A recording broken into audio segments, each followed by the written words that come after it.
بسم اللہ الرحمن الرحیم یا رب محمد و آل محمد صلی علی محمد و آل محمد معجل فرجہم ولعن اللہ اعدائہم۔ کتاب مناقب اہل بیت جلد اول صفحہ 196 پہ ایک حدیث معرفت علی اور نورانیت کے عنوان سے بیان ہوئی ہے۔ پچھلی دو اقساط میں اسی حدیث سے کچھ حصے کی تلاوت کی تھی۔ امیر المومنین علیہ الصلوۃ والسلام نے اس حدیث میں ایک جگہ پر قرآن مجید کی سورہ بینہ کی آیت نمبر 5 کی تلاوت فرمائی، جس کا ترجمہ کچھ ایسے ہے کہ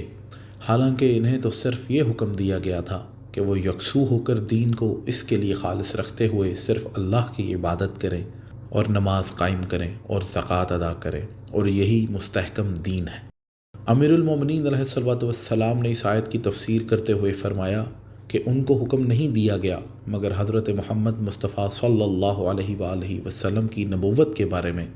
کیونکہ دین محمدی سہل ترین اور آسان ترین دین ہے۔ اس کے بعد وَيُقِيمُ الصَّلَاةَ کی تفسیر میں فرمایا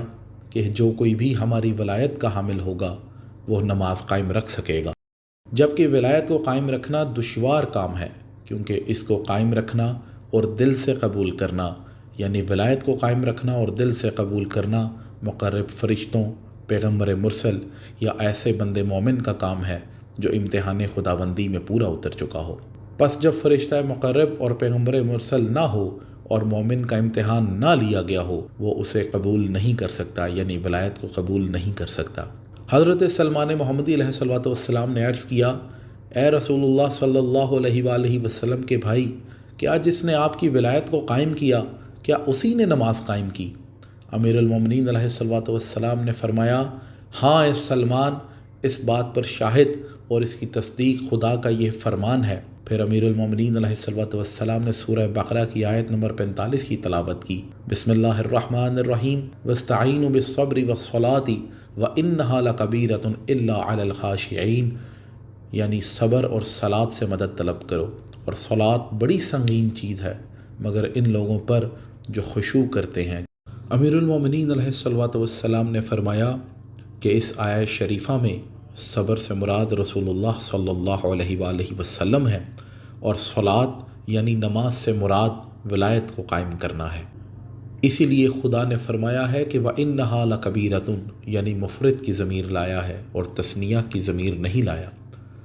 یعنی یہ نہیں کہا کہ وَإِنَّهُمَا لَكَبِيرَةٌ، اور یہ مفرد کی ضمیر صلاۃ یعنی ولایت کی طرف لوٹتی ہے، کیونکہ ولایت کا تحمل سخت ہے، فقط خاشعین ہی اس کو قبول کر سکتے ہیں، اور خاشعین بمعرفت شیعہ ہیں۔ پھر فرمایا، ہم دنیا میں دیکھتے ہیں کہ مختلف مذاہب مثلا مرجیہ، قدریہ، خوارج اور نواصب وغیرہ کے پیروکار حضرت محمد مصطفیٰ صلی اللہ علیہ وآلہ وسلم کا اعتراف کرتے ہیں، اور ان کے بارے میں کسی کو کوئی اختلاف نہیں ہے، فقط میری ولایت ہے کہ جس کا اکثر لوگ انکار کرتے ہیں اور بہت کم افراد نے اسے قبول کیا ہے۔ پھر امیر المومنین علیہ الصلوۃ والسلام نے دوبارہ سورہ بقرہ کی آیت 45 کے حصے کی تلاوت فرمائی، بسم اللہ الرحمن الرحیم وَإِنَّهَا لَكَبِيرَةٌ إِلَّا عَلَى الْخَاشِعِينَ، اور فرمایا کہ اس آیت کریمہ میں ایسے ہی لوگوں کی طرف اشارہ کیا گیا ہے، یعنی وہ قلیل افراد جنہوں نے میری ولایت کو قبول کیا۔ قرآن میں ایک اور مقام پر نبوت حضرت محمد مصطفیٰ صلی اللہ علیہ وآلہ وسلم اور ولایت امیر المؤمنین علی علیہ الصلوۃ والسلام کو یوں بیان کیا گیا ہے۔ اس موقع پر امیر المؤمنین علیہ الصلوۃ والسلام نے سورہ حج کی آیت نمبر 45 کے کچھ حصے کی تلاوت فرمائی، بسم اللہ الرحمن الرحیم وَبِئْرٍ مُعَطَّلَةٍ وَقَصْرٍ مَشِيدٍ، یعنی ان کے کنویں معطل پڑے ہیں اور ان کے مضبوط محل مسمار ہو چکے ہیں۔ امیر المومنین علیہ الصلوۃ والسلام نے اس آیت کی تفسیر کرتے ہوئے فرمایا کہ قصر سے مراد حضرت محمد مصطفیٰ صلی اللہ علیہ وآلہ وسلم ہیں، اور وہ کنواں جو معطل پڑا ہے، یعنی وَبِئْرٍ مُعَطَّلَةٍ، اس سے مراد میری ولایت ہے جس کا انکار کرتے ہیں اور جس سے کوئی استفادہ نہیں کیا گیا۔ پھر فرمایا کہ جو کوئی میری ولایت کا منکر ہے اسے حضرت محمد مصطفیٰ صلی اللہ علیہ وآلہ وسلم کی نبوت کا اقرار کوئی فائدہ نہ پہنچائے گا، کیونکہ یہ دونوں چیزیں آپس میں مقرون ہیں، یعنی متصل ہیں، جڑی ہوئی ہیں۔